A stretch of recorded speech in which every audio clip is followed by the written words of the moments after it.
Howdy, welcome back to Dion Talk. I want to cover something in this video that I'm not actually qualified to talk about. I see in the forums often where people are asking questions on how do you get your spouse on board with your investing strategy, especially if it involves something like house hacking or making 30-year commitments to a mortgage. And not only have I never been able to keep a spouse, I've never been able to talk somebody into investing with me. But I have two friends today, Mike Zuber from One Rental at a Time and Matt from Lumberjack Landlord, who are both married, have been married for a long time, and have successfully reached financial freedom with their spouses being on board with their investing. So I'm going to open it up to Matt to start. What did you do to keep your marriage functioning while you invested? Because it's fairly stressful, even as a single person, where I make all of the decisions. Mm-hmm. How'd you make it work? Chocolate. Mostly chocolate. You can ask my wife. It's mostly chocolate. No, I think I was in my late 20s when I got married. She was in her early 20s. And so when we talked about that, I was kind of excelled from the perspective that at that point in my late 20s, I'd had 9 years in software, Mike. And, Mike knows what that was like. And so it's like Mike got married young. I got married older, but married somebody younger. There's an 8-year age gap. And so she was in her early 20s. I was in my late 20s. And when we talked about what we wanted for our family and what we wanted it to look like, I told her, I said, listen, I can't work for the man forever. I know my personality type. There is a high likelihood on a rather regular basis that I could get fired because I have a mouth problem, meaning I use it too often and I have no governor. So Mike's cracking up right now because he does so much better at it than I do. It's not good. Like I literally in companies had my own HR chair. So you're just like, Matt, you can just sit in your chair right there. And I was like, sounds good. That works. I was like, so let's talk about why I'm here today, And so I think for me, honestly, yes, it was chocolates. But the other piece to it was just having an open and honest conversation. Even when we were in our, dating phase and getting serious, we talked about then that I wanted to not have to work for the man for my entire life. I knew that I'd already acquired properties at that point. And I said to her very honestly, I said, I want to continue to grow this. And I said, and here's what that looks like sometimes. We talked about what each other's dreams were. And my wife wanted to become a nurse. And I wanted to continue to grow the building business. And so we each helped each other achieve each other's dreams because I put her through nursing school and then supported her when she didn't have a job, when she was going through nursing school. And so it was really just about being on the same page before we even tied the knot, talking about what our goals were and where we wanted to be in our lives. And she understood that with that was going to come sacrifice. And she didn't come from an entrepreneurial family at all. Mm-hmm. But that was really how we kind of got on the same page. Was we had the discussion of what we wanted to see out of our lives and for our family as a unit in the future. And that's how we kind of got there, was understanding that we couldn't dictate to each other how we were going to get there. We just wanted to be on the same page and knew that we could support each other in our own ways to do it. And my wife is such an amazing team player. She can bleed a furnace. She can change a light switch. She can put in an electronic door lock. She can change out. She can change a fuse. She can pop a breaker. She can do all these things that, quite frankly, I told her, I said, even if you can just do these little things when I might be stuck on a conference call or away on a trip, it will save us $1,000 or $1,500 a month, even if you can just do these few things. And so she was a great team player and learned to do that. But it was really just establishing that we were going to be a team. We wanted to get to an end goal, and that we're going to help each other get to our own individual goals, but as a team. Okay. So after I touch on how Mike has pulled this off, I want to circle back and cover the house hacking aspect. Sure. But Mike, how did you make it work? It's similar, although chocolates were not involved. Wife doesn't like chocolate. Sushi? It was something. Yeah, she's definitely a foodie, but not sweets. Really, it was communication. And it was communication early and often, right? If you've read our book, which both of you have, we start our journey in real estate at 30 after suffering a 6-figure loss in the stock market, right? We both went through that together, and we both felt kind of defeated. And we realized that the stock market's a casino, and given our crazy work life, our desire to raise a wonderful daughter, we didn't have time to do what it would take to be good stock market investors. Again, we have these conversations. So the answer quickly became real estate. that became our dinner conversation, right? A little bit about your day, a little bit about what went on in school for our daughter. But then for a year, it's like, okay, well, we're going to go Sunday and we're going to go look at this part of town, right? I talk about it in my book. We did, we spent 52 weeks because why not? I mean, you can't learn in 26. So I guess it took us 52. So we drove every Sunday to try to find that special place around where we lived for cash flow. Didn't work. Then Olivia, get full credit in the book. She goes, well, not going to work here. I'm not doing 53, right? 52 was enough. So then we found Fresno. And then, oh, by the way, our first property blows up, which we write about in the book. And again, I think we're done because I'm already been defeated from the stock market. It's still fresh in my head. And she's like, did we do anything wrong? Did we cut any corners? Is there lessons to be learned? Nope. Great. Let's do it again. I'm like, what? Do it again. So again, constant communication. As we got a little bit bigger and I was promoted in the sales career to get more and more responsibilities, we started dividing and conquering. My job very quickly became finding deals and securing capital. And Olivia did the operations. Now, she wasn't bleeding furnaces and changing fuses, but she was running the books. She was approving. She was doing the exceptions.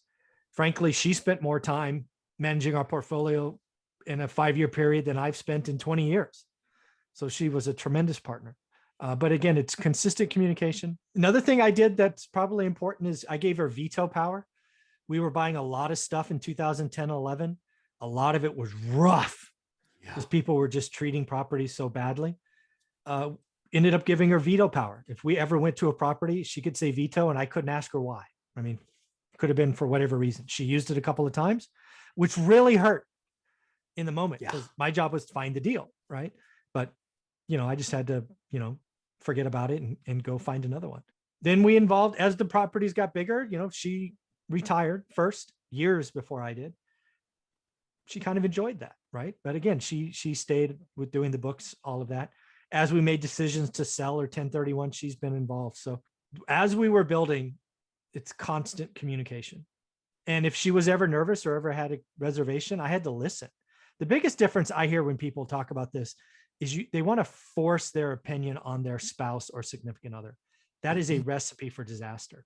As I talk about in the book, your spouse or significant other needs to be 100% on board, not 99%, 100. And if you are just running them over or you want to buy it without their approval or any of these things, the first hiccup, you're done. You're toast. Because they're going to just say, I told you so to death.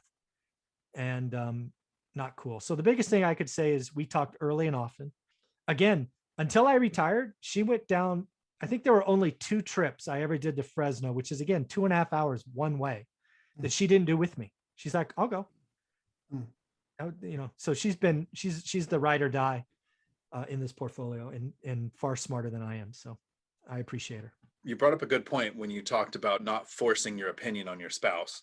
And sometimes even just bringing them along with the mindset is tricky. One of the things that I like that Brandon Turner from BiggerPockets did was he asked his wife if she would read Rich Dad Poor Dad in exchange for him reading any book that she wanted. So she handed him the Twilight book. So he read Twilight, so she would read Rich Dad Poor Dad, and we know how that ended. Yeah. So getting them on board to come along is challenging for people, especially if you come together with different mindsets. Some people are just not focused on finances at all. But so once you're in line and you're both thinking of investing and you've established what are your roles and what is her roles, one of our videos that we just did on your channel, Mike, was about how to stay motivated. Yeah. And when it's just me, I know exactly what to do to motivate myself. Did you guys have strategies or ideas for when there was a setback that you would use to try to help motivate her? Because it sounds like she motivated you when you said we had the setback and she said, okay, great, let's just go do another one. Well, yeah, the big thing about being someone with you is everybody, as I just shared, has their bad days in this business, right? You're going to have bad days in real estate investing. And the beauty about having a partner that's side by side with you is, at least in my case or our case, whenever she was down, I was up. Whenever I was down, she was up. And I've had some very emotional days I've talked about on the channel, and she was able to pull me through. If she wasn't there or around or on board, or she was just off flitting about like a butterfly, I probably would have spiraled into a very unhealthy place. But she's like, no, pull over, get your head up, let's talk about it. And she got the head on straight quick. Just like her, she has a bad day when she goes out with her girlfriends and girlfriend's got a new whip. And she's like, we haven't had a new car in a decade, and she's all bent out of shape. And I'm like, well, honey, you want to sell one of the houses? We could go buy whatever freaking car you want. We just sell that house. She's like, how much does that house produce? No, I'm good. I'm like, right answer. Right. So the beauty about being in a partnership that you are together is you will have a bad day, but at least in our case, we never had a bad day together, which is really a good thing. Well, I may edit this out because it's going to be admitting to reading a book I probably shouldn't have, but one of the concepts from the 5 love languages is that in a relationship, it's a really good book. I've read it. Often one person falls out of love. And then at a different time, the other person falls out of love. And the relationship is only in danger when both people fall out of love at the same time. Probably going to take that out. But investing sounds like it was the same. If one of you was to stay motivated when you were having a setback, it was a lot easier for you to recover. So far easier, far faster. I mean, I remember, I've told both of you individually, right? One of the worst days of my life was like 14 years into this journey, maybe 13. I left another housewarming party with somebody that reported to me. I mean, in a sales career, to have a sales, I think was I a director at that time? So it was a bag carrying rep had a better house than I did. You know how much that kicked me in the nuts on the way home?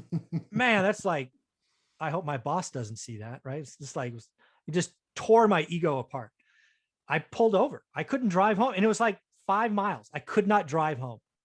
Olivia takes over, gets us home. She goes, what the hell is wrong with you? What are you doing? So she just snapped me back. And if I didn't have her, I have no idea where I would have ended up. Your mind is a dangerous place. That's awesome. When you had a coworker who had a nicer house, and at that point, not a coworker, a direct report. Get it right, Dion. I'll have to Google some of those terms later. Not my world. Yeah, Matt knows what I'm talking about. Right. Basically, it was one of his students had a nicer house than him. Yeah, exactly. Yeah. And so the funny thing is, I run a truck driving school. I have about 60 staff, and about 60 staff have nicer houses than I do. Yeah, right. I'm house hacking one of my units in my fourplex. Yeah, exactly. At that time, you sounded offended. I'm like, and this is going to sound horrible. All of you have to keep working. That works out great for me. Yeah, I like it. That you all are house poor. You got to work. Yes. And so on that horrible note, let's circle back to Matt. With the house hacking specifically, because I had 3 kids when I did it, and it was pretty easy to bring them on board. But how'd you get your spouse to be okay with that? When we had talked about it, I just said, I actually had 2 houses that were in both areas that we could live in. One of them was more desirable for us to live in. I said, I'm going to post both up for an ad, and whichever one rents first, we move into the other one. And she's like, okay, sounds good. And I was like, listen, we're going to get there. I mean, the big thing for us was, she was younger, so she still had to finish school, start her career, have a career. And I said, this just gives us the freedom that we need to invest in you, to invest in your education, and not have you have to work.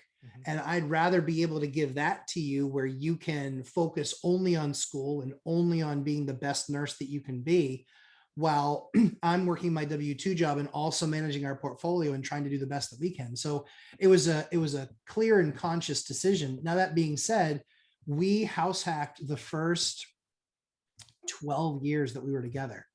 And then we finally bought a house, a single family. And it was honestly, we just kept on working towards the same goal, which was she wanted to be home more when we started having kids.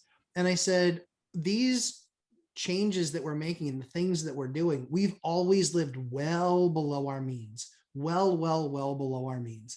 We are nowhere near the, throat choking, over our head financially range that we see so many people live in. We are nowhere near that. And so that's the main thing that we had that we were on board about with each other. And then I just made a deal with her. I said, listen, when we are pregnant and when we get, when we're going to have our first kid, when we're going to have our first child, I said, I'll buy a single family home. And she was like, she just took it to the bank. She's like, yep, okay, that's good enough for me. And it was understanding that there was going to be a light at the end of the tunnel, that we were going to get there, and it was going to be at the right time. It was after she'd finished college. It was after she had, won the President's Award for the top student in the university. It was after she was an award-winning nurse. It was after all those amazing accomplishments that she had that we then got to say, okay, now let's start looking to build a family. And when we looked at that, we just said, okay, what's that look like? Well, she wanted to be able to be home with the kids and not work a full-time job. And I was more than happy to say, we can do that together. Here's the financial plan that gets us there. Mm-hmm. And so she was willing, for her, the ends justified the means. She was saying, I much rather recognize we might give up a weekend here, or give up a night here, or give up a morning here when I have to go do something somewhere, or I have to go bleed an oil line, or I have to go do blah, blah, blah. When I have to go do one of those things, I'm far more happy to do it because I recognize the decision that I've made and the return on that investment that we get, which is her getting to be home with the kids, her being ever more present for the kids. And on top of that, she also gets to be a nurse, and she knew that I would follow through and get her the single family home. And we did. And that's why I surprised her with the first single family home that we ever bought together. And then I surprised her with our now home, which was, I negotiated the contract. I negotiated the deal. I found the house. It hit all of her boxes, every single one of them. And I negotiated everything. When I walked in, we walked the house, and she was just like, I said, so what do you think? And she looks at me and she goes, I'm just playing it cool. Like we knew, don't relax. You're like a little too amped up about this. And I was like, well, if you like this house, Jay actually has the contract. You can sign on it. And she started crying, and she thought it was amazing. And it was a great thing for me to be able to give that to my wife. But that was based on all of our sacrifices together as a team, that we made up our decision of what we wanted our lives to look like. And we made the sacrifice for 20 years. And Mike and I had the same goat getter, which is, if you say we're lucky, you're probably going to get a throat punch from me anyway. And it's like, we made a concerted effort as a family, as a couple, as husband and wife, to say, we're ride or die. We're in this together. And even when times get tough, and we got hit with a lead order, we got hit with some horrible things that didn't test our marriage, but tested us as individuals. And we were able to come together and say, our strategy is not wrong. We didn't do any of the wrong things, or maybe we did, but we're going to understand what we did. We're going to pivot. We're going to adjust, and we're going to push through this together, because two people plowing together is far better than one. Let's see if we're lucky today. This is going to rely on my memory, which we all know is terrible. When you first started talking, Matt, you said something that is amazing and beautiful. And it's the reason why I wanted to make this video with the two of you, because you have this experience that I don't. As an investor, when I house hacked, it increased my savings rate so that I can invest faster. Mm-hmm. You said, if we house hack, we will be able to have this extra money to invest in you. Yeah. And you were able to have her go through school without incurring a bunch of debt while you worked while she was in school, so she could attain that nurse degree that she eventually got and became an amazing nurse with. That's something I probably never would have thought of. That reduced cost of living expense, that money can be used for something that benefits your spouse or both of you, and then benefits your investing. Because if you did it for over 12 years, it's one of the leading reasons why you got to 70-ish units, right? It is. Yeah. Right. The other thing I want to highlight here, while we never house hacked, something that Olivia and I did this, at least in my opinion, equally important, is we never moved, right? We bought the condo that I'm still talking to you guys in 1999 for like 300 grand or 330 or something like that. We could have moved a dozen times to nicer areas, increased our financial nut because we all made more money, but that would have meant we couldn't invest as much, and we would have had to work longer, right? So we were constantly talking about that, and it was never a decision. All right, we that was one thing that we always were good about, right? Is like, nope, we're going to stay there, right? We got a very comfortable nut for what's around us, and it allows us to save more and more. That's why we were able to save, ultimately 50% of our income when we were really starting to invest, because we didn't increase our nut. Yeah, keeping that first condo is one of the strongest ways to avoid life creep. And yeah, it's kind of like when Matt finished house hacking, we had this in another video.